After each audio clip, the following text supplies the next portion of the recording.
طرح کی چیزوں کو ہمیں اور آپ کو انہی دینی مدارس سے بھی ملتی ہیں۔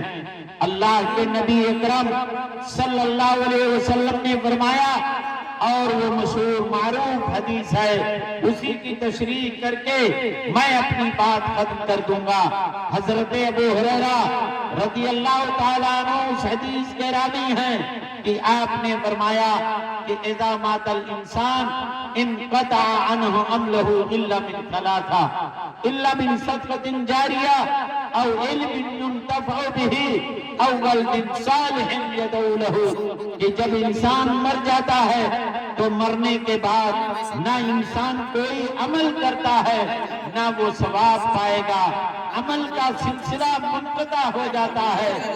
لیکن تین ایسی چیزیں ہیں کہ وہ انسان اگر مر جائے اور شہر خاموشہ کے اندر مدفون ہو جائے، وہ قبرستان کے اندر چلا جائے، لیکن تب بھی دنیا کے اندر اگر اس نے تین کاموں کو انجام دیا ہے تو اس کا ثواب اس کو ملتا رہے گا۔ یہ تعلیم کہاں سے ملتی ہے؟ یہ دینی مدارس سے ملتی ہے۔ آپ صلی اللہ علیہ وسلم نے فرمایا کہ صدقے جاریہ، صدقے جاریہ میں سے بھائی مساجد کا بنا دینا، مدارس کی تعمیر کرا دینا، پانی کا انتظام کرا دینا، یہ ساری کی ساری چیزیں صدقے جاریہ میں سے ہیں۔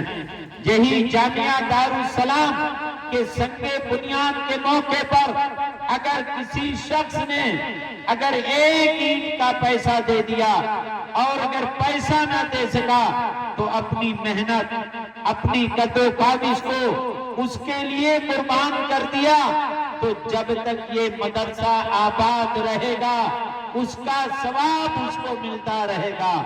اگر آپ نے مسجد بنوا دی، کلی طور پر نہیں، جزوی طور پر اگر آپ نے حصہ لیا، جب تک وہ مسجد آباد رہے گی آپ کو ثواب ملتا رہے گا۔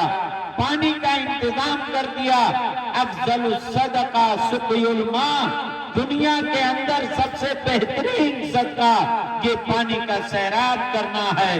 اور یہ تعلیم ہمیں مدارس اسلامیہ سے ملتی ہے۔ تو یہ پہلا عمل بتلایا۔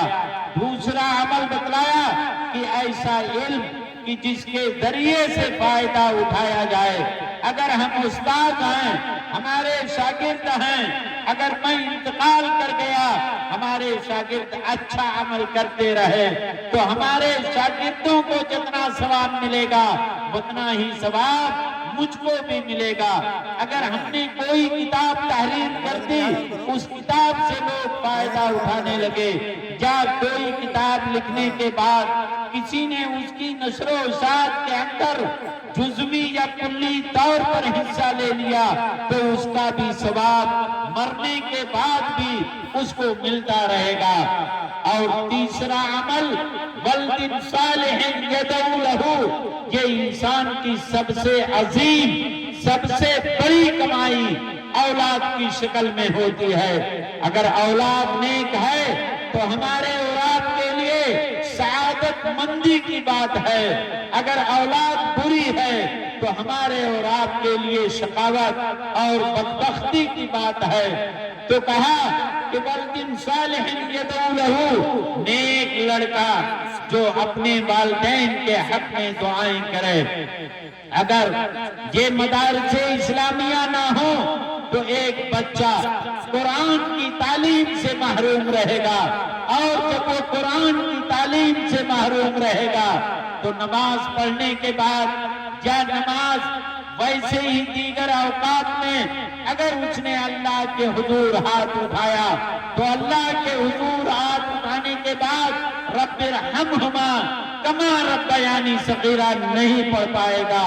اور اگر مدارس کے اندر اس نے تعلیم حاصل کی، مکاتب اسلامیہ کے اندر اس نے تعلیم حاصل کی، قرآن کی تعلیم سے مزین ہوا تو یقین جانیے وہ اس کی زبان پر ہمیشہ یہ الفاظ جاری رہیں گے، رب ارحمہما کما ربیانی صغیرا۔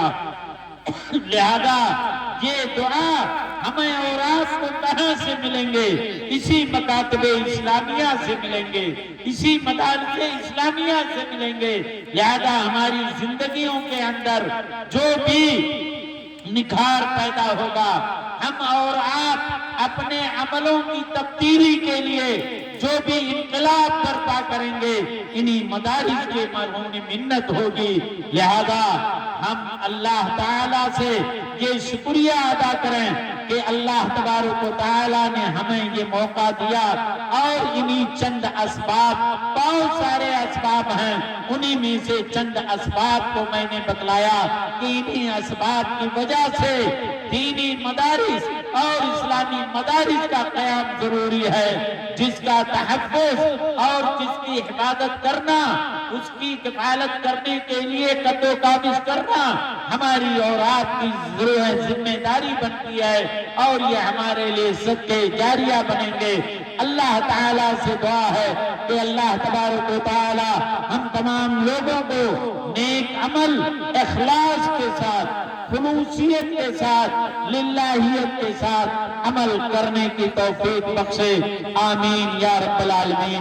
السلام علیکم ورحمۃ اللہ وبرکاتہ۔ جزاک اللہ۔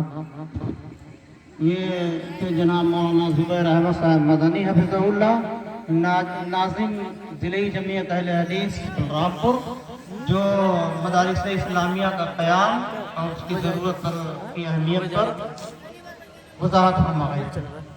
اب اس کے بعد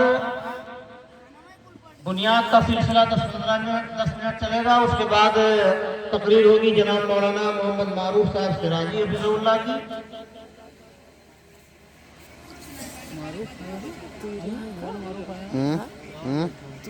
میں